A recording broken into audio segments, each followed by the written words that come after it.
যে ব্যক্তিটি এদেশের স্বাধীনতার যুদ্ধে ঘোষণা দিয়েছে, রণাঙ্গনে লড়াই করেছে, সেই ব্যক্তিটি সংবিধানে আল্লাহর নাম সংযোজন করেছেন রাষ্ট্র ক্ষমতায় এসে। তার যে গভীর ইসলামের প্রতি যে গভীর প্রেম,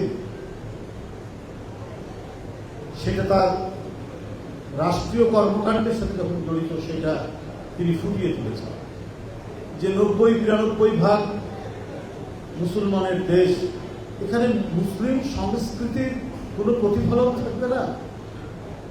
তাই এই সংবিধানে আল্লাহর উপর আস্থা এবং বিশ্বাস সংযোজন করেছিলেন জিয়াউর রহমান।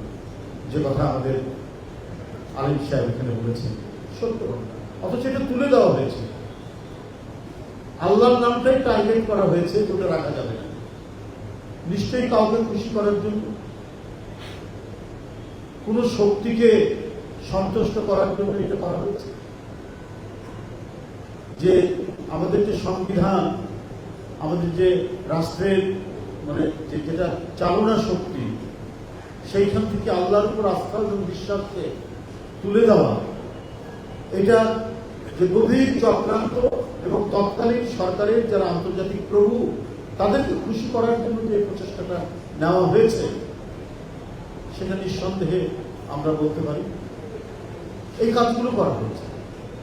আমরা তখন জেলে, কারাগারের মধ্যে হেফাজতের উপর যে ভয়াবহ এবং ইতিহাসের নজিরবিহীন যে অত্যাচার নেমে এসেছিল, সম্ভবত 5ই মে কিংবা 4 মে, 5ই মে, আমরা তখন কারাগারে। আমরা কারাগার থেকেই যে বিভৎসতার কথা শুনেছি, যে ভয়ঙ্কর রক্ত ঝরানো হয়েছে এই মাসুম বাচ্চাদের, হেফাজতের এই সমস্ত ছেলেদের,